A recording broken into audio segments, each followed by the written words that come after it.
না, it's okay, I am fine.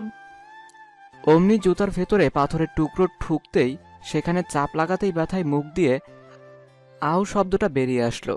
উনি থমকে দাঁড়িয়ে পিছনে ফিরলেন, ভ্রু কুঁচকে ব্যঙ্গস্বরে বললেন, এখন ব্যথা পেয়ে কাঁদো কেন? এখনো বলো it's okay I am fine. আমি নাক মুখ কুঁচকে পড়লাম, it's okay, I am fine. উনি 2 কদম এগিয়ে এসে আমার সামনাসামনি দাঁড়ালো। আরেকটা কথা বলবে মেয়ে তুমি, একদম মুখটা সেলাই করে দেবো। বলতে বলতে হুট করে পাজা করে তুলে নিলেন।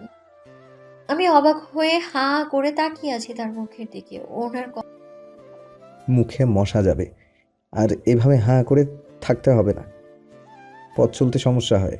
কথা শুনে আমি ভ্রু কুঁচকে সামনের দিকে তাকিয়ে বললাম, নামা নামে, আমি হেঁটেই যেতে পারবো। এইসব ব্যথা আমার কিছুই করার ক্ষমতা রাখে না। এর চেয়েও আরো বহু গুণ বেশি ব্যথা আমি পেয়েছি। আমি তোমাকে মানাবো না, কি করতে পারো করো, আর বেশি তেড়ামি করলে ঠাস করে ফেলে দেবো, মাইন্ড ইট। ওনার ধমক শুনে আমি চুপ করে গেলাম। নাকে ভীষণ সুন্দর একটা স্মেল পাচ্ছি। এটা যে নেতা মশাইয়ের গায়া থেকে আসছে সেটা বোঝার আর বাকি রইল না। আমি আনমনেই ওনার আর একটু বুক ঘেঁষে রইলাম। কেন জানি এভাবে থাকতে বেশি ভালো লাগছে। এই, একদম আমার বুকে মাথা রাখবেন আমি স্পুন না। আমি কিন্তু একেবারে পিওর ভার্জিন, আমার ভার্জিনিটির অপমান করবে না। ওনার এমন কথায় চমকে ওঠা থেকে বেশি অবাক হলাম। বলে কি উনি? বুকে মাথা রাখলে ভার্জিনিটিকে অপমান করা হবে? বাপের জন্মে তো এমন কথা শুনিনি আমি। বুকে মাথা রাখলে ভার্জিনিটির অপমান হবে? আর এত রাতে একা একটা মেয়েকে কোলে চাপিয়ে সারা জঙ্গল হাঁটছেন, তখন কিছু হচ্ছে না?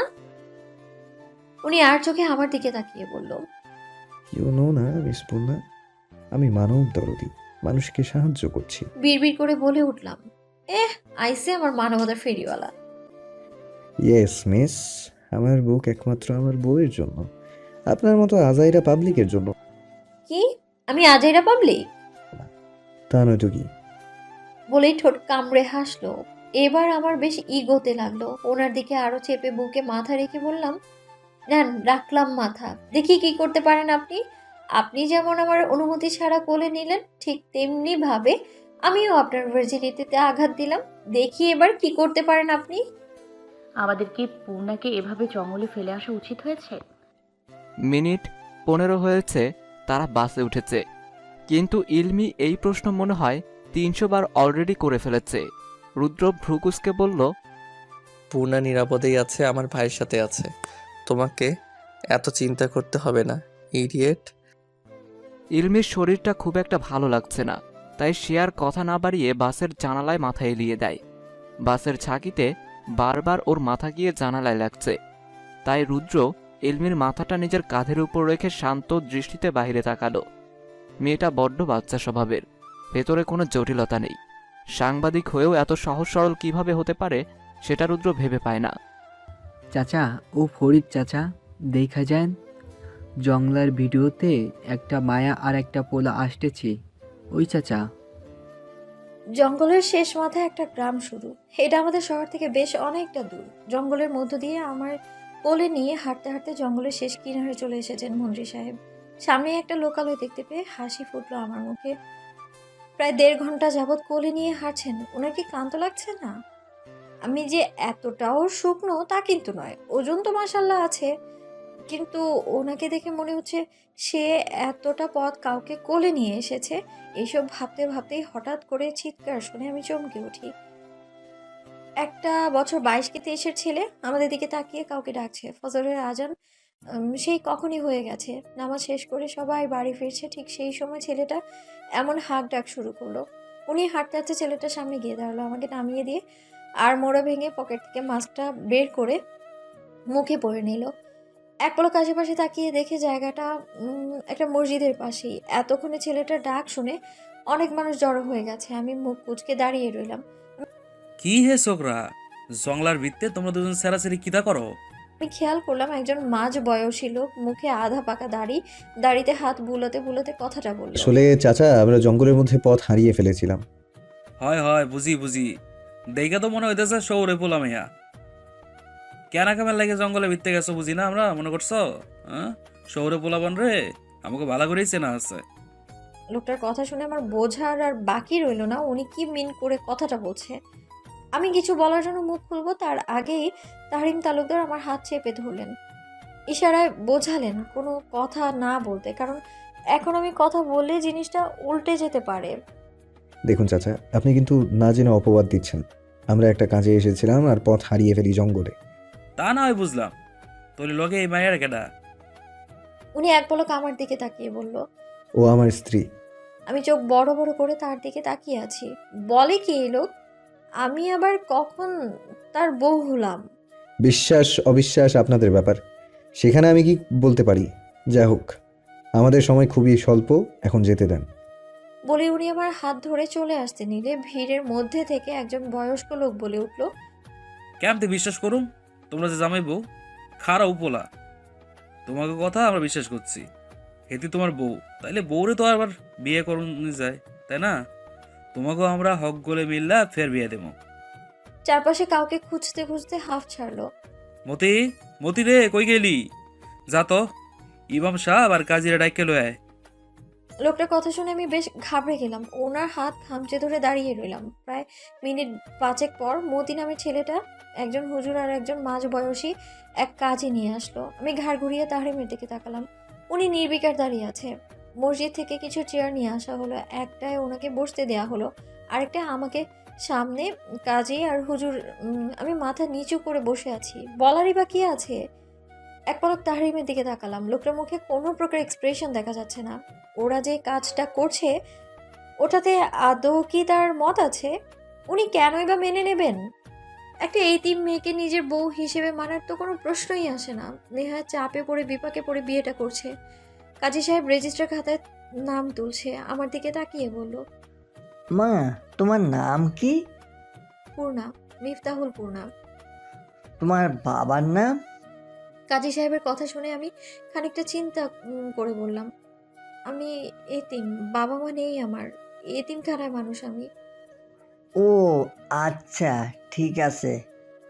এবার কাজী ওনার নাম পরিচয় নিলেন। সব কিছু লেখা শেষে উনি খাতাটা ওনার দিকে এগিয়ে দিয়ে বলল, নাও বাবা, এইখানটায় সই করো। উনি এক পলক আমার দিকে তাকিয়ে সই করে দিলেন। এবার কাজী সাহেব রেজিস্টার খাতাটা আমার দিকে এগিয়ে দিলেন সাইন করে দেওয়ার জন্য। আমি খাতার কলম নিয়ে সাইন করতে গিয়েও থেমে গেলাম। এটা তো আমার জীবনের সবচেয়ে গুরুত্বপূর্ণ সিদ্ধান্ত। আজকের দিনটা তো অন্যরকম হলেও পারতো। আমার এক পাশে মা আর এক পাশে বাবা থাকার কথা ছিল, কিন্তু আজ আজ তো কেউ নেই হাতে হাত রেখে ভরসা দেওয়ার মতো। এইসব চিন্তা করার মাঝে দিয়ে হঠাৎ হাতে কারো স্পর্শ পেলাম। চোখ তুলে হাতের মালিকের দিকে তাকালাম। উনি আমার হাতে হাত রেখে ভরসা দিচ্ছেন। আমার চোখ জলে টইটুম্বুর, তবুও গড়িয়ে পড়তে দিলাম না। এক হাত দিয়ে চোখটা আলতো হাতে মুছে সাইনটা করে দিলাম। এবার মৌলভী সাহেব বিয়ে পড়ানো শুরু করলো। প্রথমে ওনাকে কবুল বলতে বললো, উনিও সুন্দরভাবে কবুল বলে দিল। তারপর ঘাড় ঘুরিয়ে আমার দিকে তাকিয়ে বলল, সব কথা শেষ করে বলল, বলো মা, কবুল। আমি খানিকক্ষণ চুপ করে থেকেই বললাম, কবুল। বিয়ের কার্যক্রম শেষ। সবাই আলহামদুলিল্লাহ বলে শুকরিয়া আদায় করলো। আমি ঠিক একইভাবে পাথরের মতো বসে আছি। চারপাশের কিছুই যেন কানে আসছে না। ভেতর থেকে শুধু একটা কথাই শোনা যাচ্ছে, পূর্ণ, তোর বিয়ে হয়ে গেছে। তুই এখন কারো অর্ধাঙ্গিনী, কারো বিয়ে করাবো তুই। তোরা এখন আপন মানুষ হয়েছে। তুই বিবাহিত পূর্ণ, নাও ইউ আর ম্যারিড পূর্ণ। আপনি চিন্তা করবেন না মিস্টার তাহরিম তালুকদার, ডিভোর্স লেটারটা খুব তাড়াতাড়ি পৌঁছে যাবে আপনার কাছে। খুব ধীরে ধীরে কথা বলে পুনরায় বাসের জানালায় মাথা ঠেকালাম। এক দৃষ্টিতে বাইরের দিকে তাকিয়ে আছি। কিছুক্ষণ নীরবতা পালন করার পর তাহরিম তালুকদার একটু নড়ে চড়ে বসলেন। আমি ঘাড় ঘুরিয়ে তার দিকে তাকালাম। আমার দৃষ্টি লক্ষ্য করে তিনি হয়তো হাসলেন, যা তার চোখই জানান দিচ্ছে। হাসি দিলে ওনার চোখ কুঁচকে যায়। ফর্সা মুখে কেন জানি না এই জিনিসটা ভীষণ ভালো লাগে। উনি হাসলে ভীষণ সুন্দর লাগে ওনাকে। হাসি তো ওনার মুখের বাঁকা দাঁতটা দেখতেও বেশ লাগে। আমাকে পর্যবেক্ষণ করা শেষ হলে বলবে, কেমন? আমি হকচকিয়ে উঠলাম। দ্রুত চোখ সরিয়ে পাশ ফিরে তাকালাম। আচ্ছা, এটা হবে। আমাকে পর্যবেক্ষণ করা শেষ হলে বলবে, কেমন?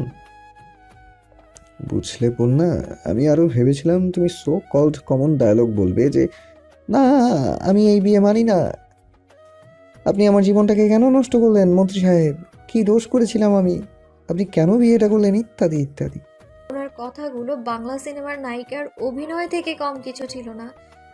বেশ নাকি স্বরে কথাগুলো বললেন। আমি আর চোখে ওনার দিকে তাকিয়ে ফিক করে হেসে দিলাম। বাহ, আপনার তো দারুণ প্রতিভা মন্ত্রী তাহরিম তালুকদার। অভিনয় তো বেশ দক্ষ আপনি। আগে কি কোনো থিয়েটারে অভিনয় করেছেন নাকি?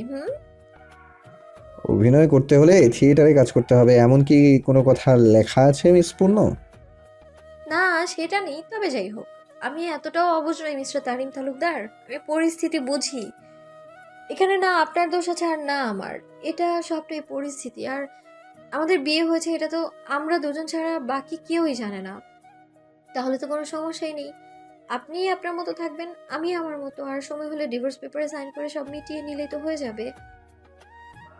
সেটাই, যেটা হবে সেটা সময়ই দেখিয়ে দেবে। আমার কথা শুনে তাহরিম তালুকদার কিছু একটা ভেবে বলল। বেশ রহস্যময়ভাবে কথাটা বলে উঠলেন উনি। আপনার ফোনটা দেওয়া যাবে? আমার ফোনে চার্জ নেই। উনি কিছু না বলে আমাকে নিজের ফোন এগিয়ে দিল। আমি ফোনটা নিয়ে ইলোর নাম্বারে কল করলাম। ওর নাম্বারটা আমার মুখস্থতে বেশি বেগ পেতে হয়নি। দুবার কল করলাম কিন্তু দুবারই বন্ধ বলছে। এতে মনটা খারাপ হয়ে গেল। ওনার ফোনটা ওনাকে ফিরিয়ে দিয়ে বললাম, কি হয়েছে, হঠাৎ মুখটা এমন করে ফেললে কেন? কাল রাত থেকে ইলুটার কোনো খোঁজ নেই। কোথায় আছে, কেমন আছে, কিছুই জানি না। ও, এই ব্যাপার। চিন্তা করো না, ও ভালো আছে। আর ওর সাথে আমার চাচাতো ভাই আছে, ও ইলমিকে দেখে রাখবে। আমি আর কিছু না ভেবে মাথাটা আবারও জানালায় ঠেকালাম। সারা রাত দৌড়াদৌড়ির ফলে শরীর বেশ ক্লান্ত। বাসায় ফিরে একটা লম্বা শাওয়ার নিয়ে ঘুমোতে হবে। কখন যে চোখটা লেগে এলো বুঝতেই পারলাম না। তাহরিম এক পলক পূর্ণার দিকে তাকিয়ে পকেট থেকে ফোন বের করে কারো নাম্বার ডায়াল করলো। ওয়ালাইকুম আসসালাম। তোমাকে যে কাজটা দিয়েছিলাম সেটা ঠিক মতো করো, আর কাক পক্ষীও যেন টের না পায়, কথাটা মাথায় রেখো। তারিম প্রথম কথাটা জোরে বললেও শেষ কথাগুলো ভীষণ আস্তে বলল। ঠিক আছে, রাখছি, এই বিষয়ে পরে কথা হবে। বলেই ফোনটা কেটে দিল। ফোনের দিকে তাকিয়েই রহস্যময়ভাবে হেসে বলল, দেখা যাক কি হয়, কি আছে সামনে। প্রায় 4 ঘন্টা জার্নি করে বাসে এসে পৌঁছলো ঢাকা বাস স্ট্যান্ডে। তাহরিম আগে নেমে পড়লো, তার পেছনে আমি নামলাম। দুজনই রিক্সার জন্য দাঁড়িয়ে আছি। হঠাৎ তাহরিমের ফোনে কল আসায় সে আমার দিকে এক পলক তাকিয়ে কলটা কানে ধরলো। আমি আর চোখে একবার তার দিকে তাকিয়ে চোখ ঘুরিয়ে অন্যদিকে তাকালাম। উনি একটু দূরে গিয়ে কথা বলে 2 মিনিটের মাথায় আবারও আসলেন ফিরে। একটু ওয়েট করো, কুশন গাড়ি নিয়ে চলে আসবে। আমি একটু ভ্রু কুঁচকে বললাম, কুশনকে? আমার সাথে যে সবসময় থাকে, আমার অ্যাসিস্ট্যান্ট। সেই ক্যাবলাকান্তটা? আমার কথা শুনি উনি বেশ শব্দ করে হেসে বললেন, ভালো নাম দিয়েছো তো। শুনেন, আমি রিক্সা নিয়ে চলে যাই, আপনি আপনার গাড়ি আসলে যাবেন না। উনি আমার দিকে ভ্রু বাঁকিয়ে বললেন, এত দূর যেহেতু এসেছি সেহেতু বাড়ি পর্যন্ত আমি এগিয়ে দিয়ে আসবো। সো চুপ করে দাঁড়িয়ে ওয়েট করো। আমি কিছু বললাম না, কারণ কিছু বলে আদৌ লাভ নেই, সেটা খুব ভালো করেই জানা আছে আমার। আমি ব্যাগ থেকে ফোনটা বের করে অন করতে চেষ্টা করলাম, কিন্তু অন হচ্ছে না, তাই আবারও ব্যাগে রেখে দিলাম। প্রায় 10 মিনিটের মাথায় একটা কালো রঙের গাড়ি এসে দাঁড়ালো আমাদের সামনে। সামনের সিট থেকে একটা ছেলে, ওই ক্যাবলাকান্ত বেরিয়ে এলো। গুড মর্নিং ভাই। Good morning cushion. ভাই একটা আর্জেন্ট নিউজ আছে। উনি গাড়ির দরজা খুলে আমাকে ইশারা করলেন গিয়ে বসতে। আমি গিয়ে বসতেই উনিও সিটে বসতে বসতে বললেন, গাড়িতে বসে কথা বলো কুশন। কুসুম গাড়ির সামনের সিটে বসে ডোর লক করে বলতে লাগলো, আসলে ভাই কে বা কারা কাজটা করেছে সেটা বলতে পারছি না, তবে আপনার বিয়ের খবরটা পুরো শহরে ছড়িয়ে পড়েছে। বলেই কুসুম চুপ করে গেল। এতক্ষণ এদের কথায় আমি তেমন একটা পাত্তা না দিলেও এবার আমি বেশ চমকে উঠি। কি বলে, কিভাবে সম্ভব? কি বলছো কি ক্যাবলাকান্ত, কুসুম? এটা কি করে সম্ভব? আমাদের তো ওখানে কেউ চিনতো না। তাহলে? আমার কথা শুনে কুসুম লুকিং মিরর দিয়ে আমার দিকে তাকিয়ে বলল, আসলে ম্যাম কে বা কারা করেছে সেটা তো এখনো জানি না, বের করতে পারিনি। তবে সকাল থেকে সকল নিউজ চ্যানেলে সকল খবরের হেডলাইন হয়ে গেছে আপনার আর ভাইয়ের বিয়ের খবর। ইনফ্যাক্ট এরা এটাও বলছে যে আপনার সাথে নাকি ভাই গোপনে প্রেম করেছিল এবং আপনারা কাউকে না জানিয়ে লুকিয়ে বিয়ে করে সংসার করছেন। হোয়াট? বানিয়ে বানিয়ে নিউজ বানালেই হলো নাকি? এই প্রথম মিডিয়ার লোকদের উপর আমার চরমভাবে রাগ উঠছে। কি সব উল্টাপাল্টা কথা বলছে। হঠাৎ তাহরিম তালুকদার বলে উঠল, ভাগ্যিস সংসার পর্যন্ত টিকে আছে। যদি বলতো গোপনে বাচ্চাও আছে 3-4টা, তাহলে তো আমার ভার্জিনিটির অপমান হতো। এই টেনশনের সময় ওনার এমন আজাইরা কথা শুনে আমার যেন গাটা জ্বলে উঠল একদম। আমি রাগান্বিত চোখে তার দিকে তাকাতেই উনি ইনোসেন্ট মুখ করে মোবাইল গুতানো শুরু করলো, যেন এই মুহূর্তে উনি কিছুই বলেননি। হঠাৎ ওনার ফোন আসায় উনি ফোনের স্ক্রিনে তাকিয়ে মুচকি হাসলেন, ফোনটা লাউড স্পিকারে দিয়ে বললেন, hello my dear father, WhatsApp boy. তোর হোয়াটসঅ্যাপ আর ইমো অ্যাপের গোষ্ঠীর ষষ্ঠী পূজা করবো। আয় তুই বাড়িতে, বেয়াদব ছেলে। তুই বিয়ে করবি একবার জানালি না পর্যন্ত। আরে আরে মিস্টার তাপস তালুকদার, রেগে যাচ্ছেন কেন? আমি তো আছি। হ্যাঁ হ্যাঁ আসেন, আপনার জন্যই অপেক্ষা করতেছি। আসেন, আমি আপনার মা আর তানজিমা অপেক্ষা করতেছি। আপনার বাড়ির সামনে একদল জার্নালিস্ট আছেন, তারাও অপেক্ষা করছে। আসেন আপনি মন্ত্রী সাহেব। জি জার্নালিস্ট? সেই সকাল থেকে ওনারা গেটের সামনে দাঁড়িয়ে আছে। আপনি তাড়াতাড়ি আসেন, আর সাথে তালুকদার বাড়ির বড় বউকে নিয়ে আসবেন। তালুকদার বাড়িতে কোনো কাপুরুষের জায়গা হতে পারে না, তাই বীরের বেশে বউকে সাথে নিয়ে আসবেন। ওনার বাবার কথা শুনে আমার দিকে তাকিয়ে মুচকি হেসে বললেন, কিউ নো না বাবা, আমি কাপুরুষ নই, তাই বীর বেশে আমার বউকে আমি নিয়েই আসব। রাখি এখন, আর 10 মিনিট লাগবে। আসেন। উনি ফোন রেখে আমার দিকে তাকিয়ে বলল, দেখলে তো বাবা কি বলল, আমি তোমাকে তোমার শ্বশুর বাড়িতে নিয়ে যাব, আই মিন তালুকদার বাড়িতে। আমি আর যাই হোক পুরুষ পদবিটা পেতে চাই না। কিন্তু কোনো কিন্তু না, তুমি এখন আমার সাথে যাবে, ব্যাস। প্রায় 10 মিনিটের মাথায় গাড়ি গিয়ে থামলো তালুকদার বাড়ির সামনে। গাড়ি থামতেই উনি গাড়ি থেকে নেমে আমার হাত ধরে বের করে আনলেন। আমরা বের হতেই আমাদের জেকে ধরলো একদল জার্নালিস্ট।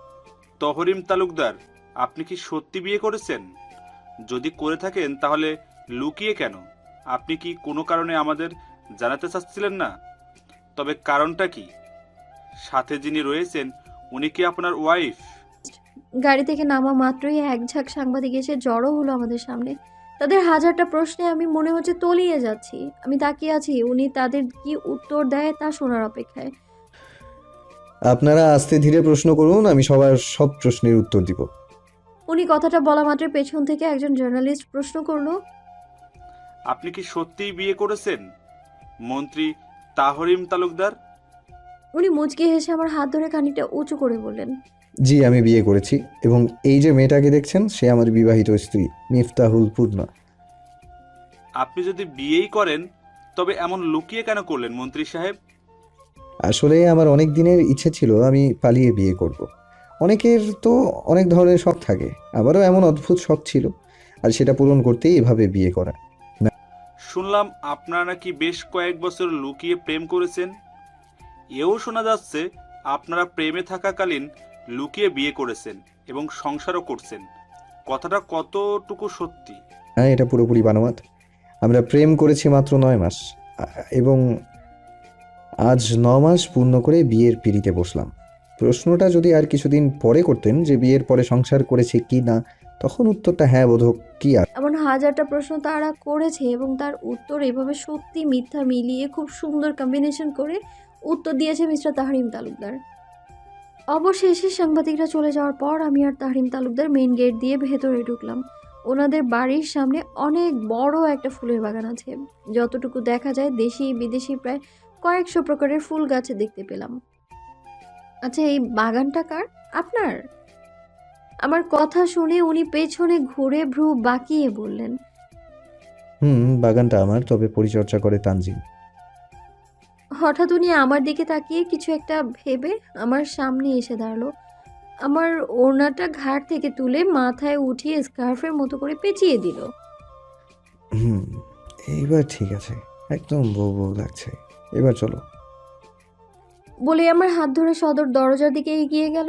দরজার সামনে দাঁড়িয়ে দুবার কলিং বেল বাজানোর সাথে সাথেই একজন মেয়ে এসে দরজা খুলে দিল। আমি খেয়াল করলাম মেয়েটার হাতে ঝাড়ু, হয়তো ঝাড়ু দিচ্ছিল। পরনে ধূসর রঙের শাড়ি মেয়েটার। ওনার সাথে আমাকে দেখে খুশিতে চোখ মুখ জলমল করে উঠল তার। খুশিতে গদগদ কণ্ঠে বলল, সালাম আলাইকুম ভাইজান, এই আপাটা বুঝি আমাকে নতুন ভাবি? উনি ভেতরে ঢুকতে ঢুকতে এদিক সেদিক তাকিয়ে বলল, ওয়ালাইকুম আসসালাম। তোর ভাবি। আর মা বাবা কই রে? খালু তো উপরেই, ওই আপনি বহেন, আমি ডাকতাছি।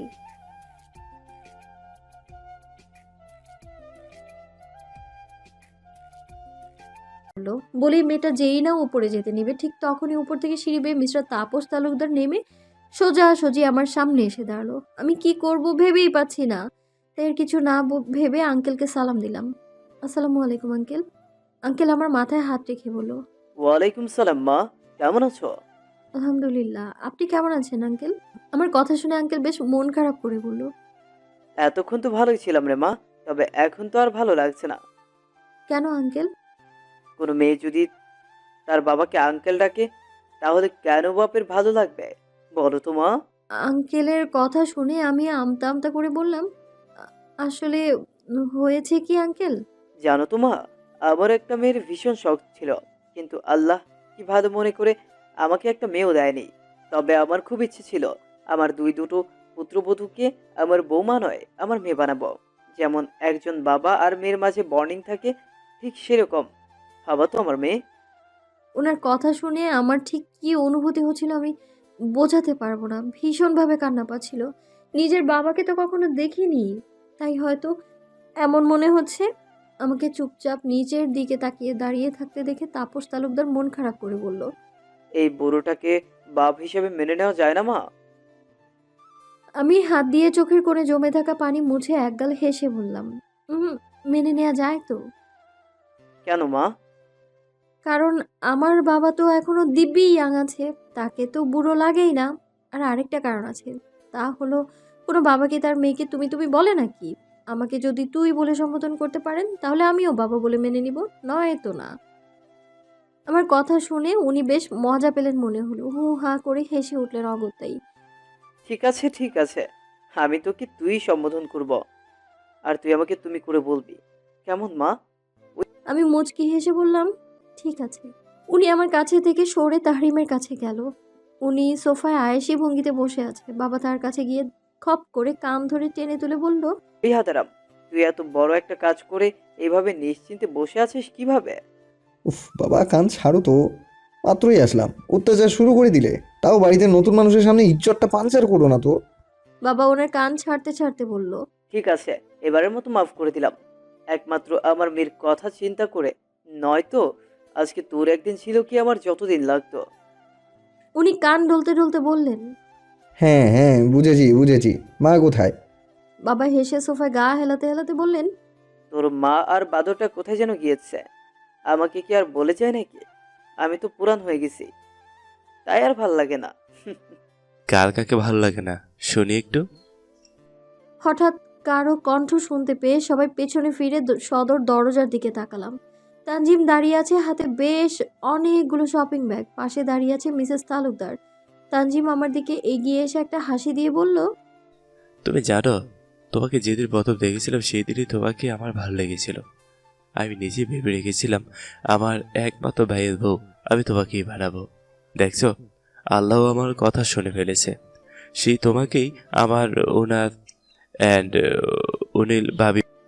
তানজিমের কথা শুনে আমি মুচকি হাসলাম। খুব বেশি বাচ্চা স্বভাবের ছেলেটা।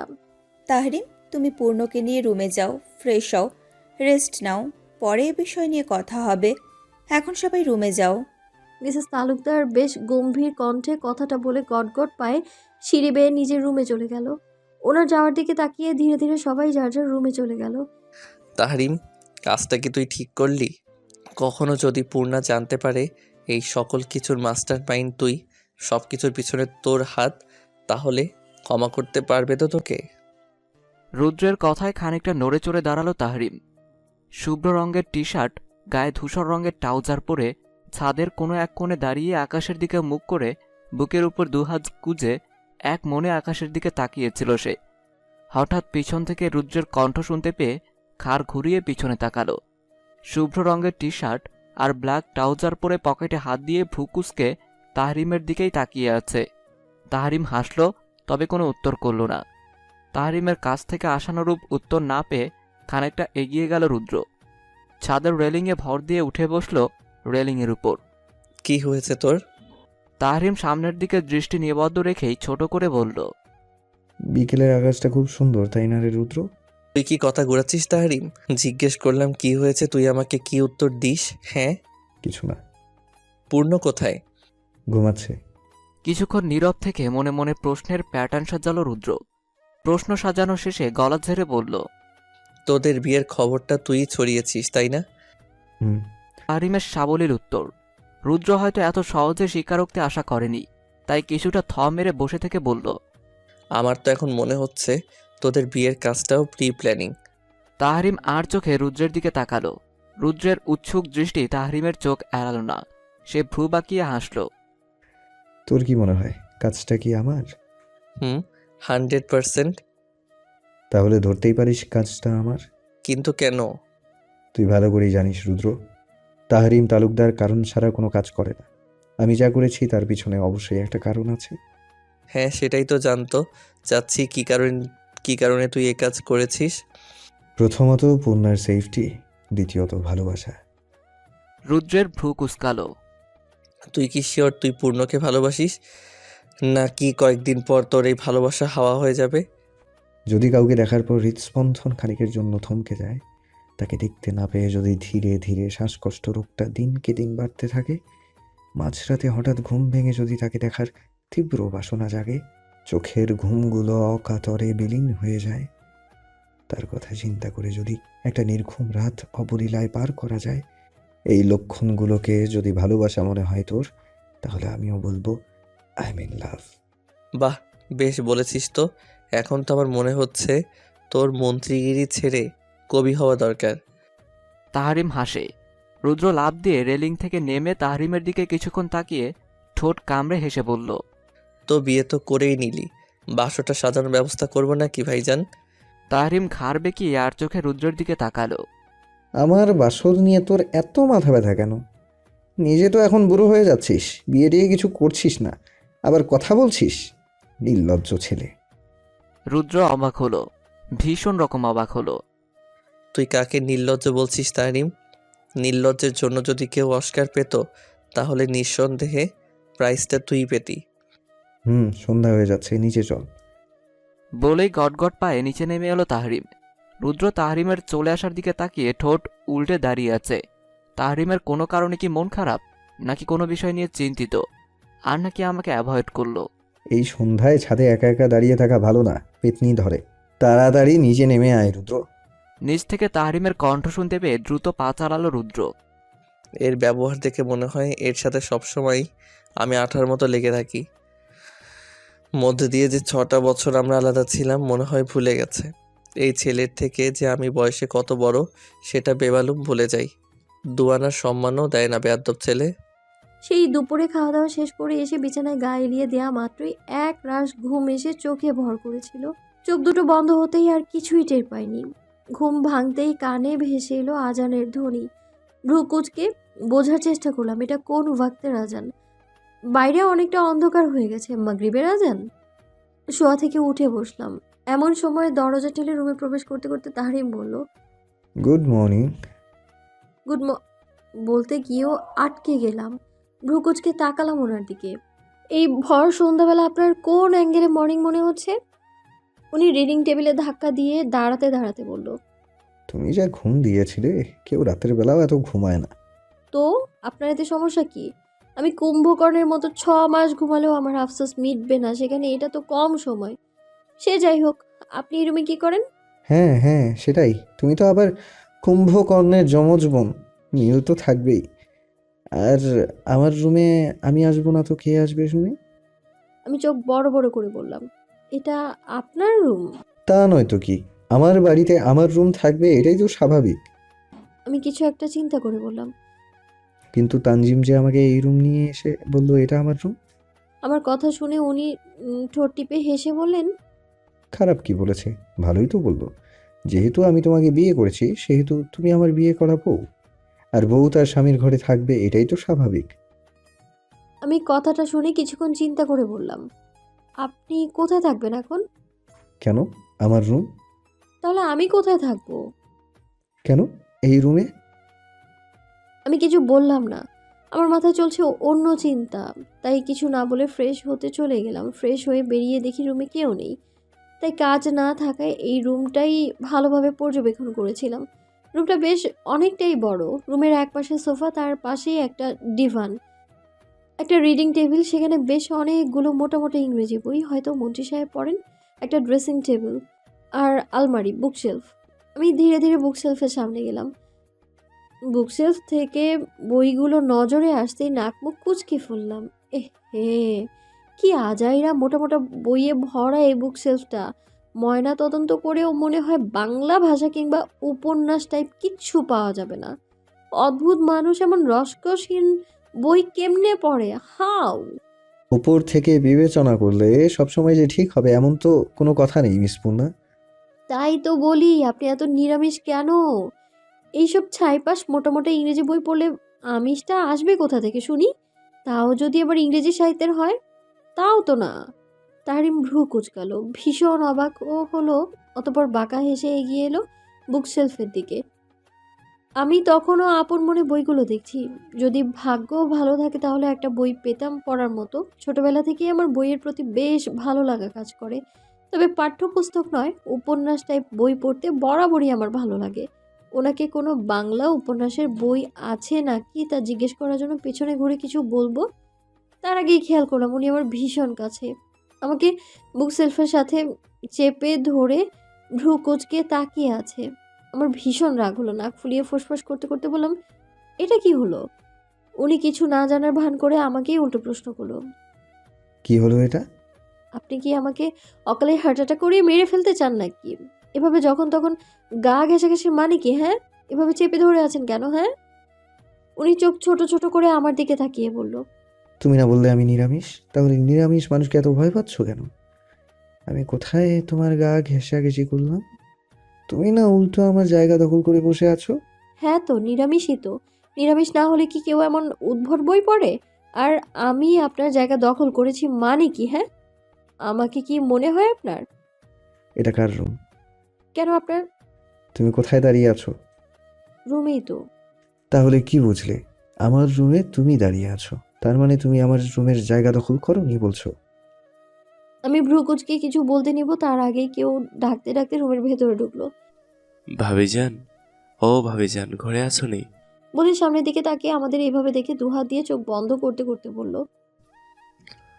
সরি সরি সরি, আমি বোধ হয় ভুল টাইমে এন্ট্রি নিয়েছি। যাই হোক ভাইয়া, কুটি বুড়ি থুকু বড় চাচি এসেছে, আর সাথে ওরার চমকা না মানে তার মেয়ে নাতাশা আপু আসছে। আম্মু তোমাকে নিচে ডাকছে। বলে চলে যেতে নিলে আমি পেছন থেকে ডাক দিলাম। এতক্ষণে উনি আমাকে ছেড়ে দূরে সরে দাঁড়ালো। তানজু, দাঁড়াও তো, কথা আছে। তানজিম পেছনে ঘুরে দাঁড়ালো, বলেই ওনার দিকে তাকালাম। ভ্রু বাঁকিয়ে বললাম, কি হলো, আপনি এখনো দাঁড়িয়ে আছেন কেন? আপনাকে না নিচে ডাকছে, যান না কেন? কোনোভাবে কি তুমি আমাকে তাড়িয়ে দিতে চাচ্ছ নাকি পূর্ণ? ওনার কথা শুনে তানজিম লাফ দিয়ে উঠে আমার কাছে এসে বলল, হ্যাঁ ভাই, তোমাকে তাড়িয়ে দিয়েছে, তাও যাচ্ছ না কেন? ইস, কি লজ্জা, কি লজ্জা। বলেই দুই হাত দিয়ে মুখ ঢেকে ফেললো। আমি মুখ টিপে হাসলাম। উনি আমার দিকে চোখ রাঙিয়ে গট গট পায়ে রুম থেকে চলে গেলেন।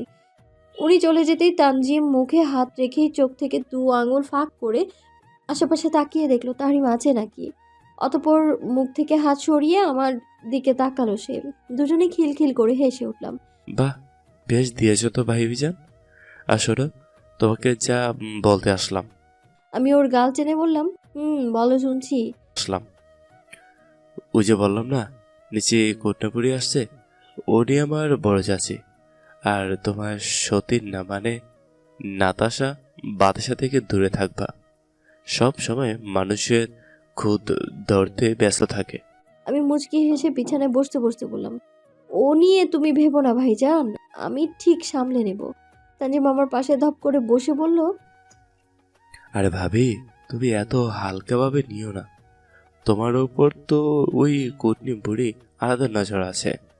তোমাকে অপমান করবে, এক বিন্দু ডিসকাউন্ট দিবে না। কেন কেন?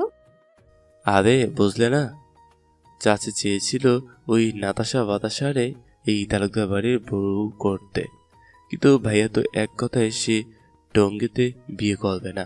চাচিও ছাড়বা পারতি না। এখন যখন সরেছে ভাইয়া বিয়ে করে ফেলেছে, অমনি চলে এলো কুটনামি করতে। এক করে তোমার ডাক পড়বে, দেখো। ওকে, দেখা যাক। আজ পর্যন্ত পূর্ণাকে কেউ অপমান করতে পারেনি, আজও পারবে না। দেখো কি হয়। অমনি ফুল এসে আমায় বলল, ভাবিজান, খালাম্মা আপনারে নিচে যাইতে কইছে। আচ্ছা ফুল, তুমি যাও, আমি আসছি। ফুল মাথা নেড়ে চলে গেল। আচ্ছা ভাবি, তুই ফুলগুলি শুধু ফুল ডাকো? ফুল নামটা আমার ভালো লাগে তাই ডাকি। আমি উঠে দাঁড়ালাম, ওনাটা ভালোভাবে মাথায় দিয়ে নিচে নেমে এলাম। আমি পেছন পেছন তানজিম আর নিচে নামতেই চোখে পড়লো ড্রয়িং রুমের সোফায় বসে থাকা একজন মহিলার উপর। গড়ন তার হালকা পাতলা, গায়ের রং কালো না হলেও বেশ একটু চাপা, চুলগুলো স্ট্রেট করা। বুঝলাম বয়স হলেও মহিলার মনের রং এখনো যায়নি। না হলে এই বুড়ো বয়সে কেউ এমন ভ্রু প্লাক করে, চুল স্ট্রেট করে। যাই হোক, আমি তার সামনে গিয়ে লম্বা একটা সালাম দিলাম। আসসালামু আলাইকুম চাচি। উনি আমার দিকে তাকিয়ে নাক কুচকে বললেন, ওয়ালাইকুম আসসালাম। তুমি আমাকে চাচি আম্মা ডাকছো কেন? এসব খ্যাত সম্বোধন প্লিজ আমাকে করবে না, বুঝতে পেরেছো? Call me aunty. ওনার কথা শুনে আমি বিড়বিড় করে বললাম, ভাগ্যিস আপু ডাকতে কয় নাই। কথাটা বলেই ব্যাককাল মার্কা একটা হাসি দিলাম। আমার পাশে তানজিম দাঁড়িয়ে থাকায় আমার বিড়বিড় করা কথাগুলো স্পষ্ট শুনতে পেল। উল্টো দিকে ঘুরে হাসি আটকানোর চেষ্টায় আছে সে। আমি এবার ওই ঢঙ্গি চাচির পাশে বসে থাকা তার মেয়ের দিকে তাকালাম। ওই নাতাশা না বাতাসা, মিনিমাম কয়েক বস্তা আটা ময়দা মেখে আসছে। আটা ময়দার নিচে চাপা পড়ে আছে চেহারা, যেমন মা তেমন তার মেয়ে। যাই হোক, এইসব চিন্তা করে আমার লাভ নেই। মনে মনে কথাগুলো চিন্তা করি এক সাইডে সরে গেলাম। আমার পাশে এসে দাঁড়ালো তানজিম। তানজিমের মা, আমার বর্তমান শাশুড়ি মা বসে ওদের সাথে কথা বলছে। তাহরিম তালুকদার তো এই পৃথিবীতেই নেই।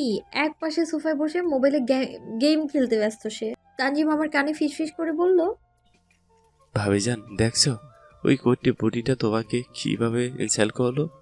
মানে কি বুঝতে পারছো? আমিও মজা করে ফিসফিস করে বললাম, বুঝলাম না তো, মানে কি? মানে তোমার খুদ দেওয়ার চেষ্টা করছে, দেখছো? একটা না একটা খুদ তো বের করবে। আমি মুচকি হেসে মজা করে বললাম, আমি মানুষ, তাই আমি কখনোই নিখুঁত হতে পারবো না। তাহলে চলো আমরাও ওনার খুঁত ধরার চেষ্টা করি। যখন উনি বলবে তখন আমিও বলবো। আইডিয়াটা কেমন দেবরজি? আর কথা শুনে তানজিম দাঁত কেলিয়ে হেসে বলল, জাক্কাস ভাবিজান, লেটস। বলেই ও মুখ টিপে হাসলো, সাথে আমিও। আমি মুচকি হেসে সামনে তাকাতেই দেখি তাহরিম তালুকদার আমাদের দিকে ভ্রু কুচকে তাকিয়ে আছে, হয়তো কিছু চিন্তা করছে। তাহরিম বিলাইক, পুরান পাগলের ভাত নাই, আবার নতুন পাগলের আমদানি। কী রে ছোট তাহরিম বাবা, এটা কাকে বিয়ে করে আনছে? না আছে রূপ আর না আছে গুণ, দেখতে তো পুরা হিন্দু দেবী মা কালীর মতো। আদব কায়দাও তো মনে হয় না আছে। আর দেখ আমার মেয়ে নেতাশাকে, দেখতে যেমন মাশাল্লাহ, গুণেও তেমন। এক কথায় রূপে লক্ষ্মী আর গুণে সরস্বতী। তাহরিম বেশ অনেকক্ষণ আগেই উঠে নিজের রুমে চলে গেছে। রান্নাঘর থেকে চা নিয়ে আসতে আসতে কথাটা কানে ঠেকলো আমার। আমি সেকেন্ডের জন্য থমকে গেলাম। পরবর্তীতে মুচকি হেসে ওনাদের সামনে গিয়ে টি টেবিলের ট্রেটা রেখে উঠে দাঁড়িয়ে বড় চাচি মানে ওই আন্টিকে উদ্দেশ্য করে বললাম, আপনি ঠিকই বলেছেন চাচি আম্মা, সরি আন্টি। কি বলুন তো, ছোটবেলা থেকে শুনে আসি মায়ের গুণে মেয়ে হয়, আর আপনি তো আমার চাচি, মানে মায়ের মতোই, তাই আমিও আপনার মতোই হয়েছি। এই যে দেখুন না, আপনার গায়ের রং আর আমার গায়ের রঙে পার্থক্য থাকলেও কিছুটা তো মিলেই যায়, তাই না? কিছুটা খেয়াল করে। এ মা আন্টি, আপনি তো দেখা যায় আমার থেকেও বেশি কালো, আমি তো তাও ব্রাউন ব্রাউন শেড আসে, আপনার তো ব্ল্যাক ব্ল্যাক। বলেই মুখ টিপে হাসলাম আমি। আমার কথা শুনেও উনি চোখ বড় বড় করে আমার দিকে তাকিয়ে আছে, যেন এই মুহূর্তে আমার মুখ থেকে এমন কিছু শুনবে বলে কল্পনাও করেনি উনি। আমি ঘাড় ঘুরিয়ে তানজিমের দিকে তাকালাম। ও আমার দিকে তাকিয়ে মুখ টিপে হাসছে। আর কি যেন বললেন, আপনার মেয়ে বাতাসা? চাচি আমার দিকে চোখ বড় বড় করে তাকালে আমি ব্যাককল মার্কে একটা হাসি দিয়ে বললাম, সরি নাতাশা। আপনার মেয়ে তো নাতাশার রূপে লক্ষ্মী। আমি নাতাশাকে পা থেকে মাথা পর্যন্ত স্ক্যান করে বললাম, কিন্তু আমার তো মনে হচ্ছে আপনার মেয়ে মুখে কয়েক কেজি আটা ময়দা মেখে আসছে। কারা মেকআপ করে জানেন চাচি? যারা নিজের চেহারা নিয়ে সন্তুষ্ট না, তাদের মতে তাদের চেহারা আলাদা প্রলেপ দিলে হয়তো তাদের সুন্দর লাগবে, যার ফলে আসল সৌন্দর্যটাই মেকআপের আস্তরণের নিচে চাপা পড়ে যায়। আসলে তারা নিজেকেই ভালোবাসতে পারেনি। নেচারের সৌন্দর্য কি আটা ময়দা মেখে হয় চাচি আম্মা? যাই হোক, পরে আসি গুণের কথায়। গুণের কথা আর কি বলবো বলেন? আপনার মেয়ে বাতাসা, আই মিন নাতাশার তো মিনিমাম ভদ্রতাটুকুও নেই। যেখানে আপনি আমার শাশুড়ি মা বসে আছে, সেখানে একটা বয়সে ছোট মেয়ে কিভাবে পায়ের উপর পা তুলে বসে থাকতে পারে বলেন?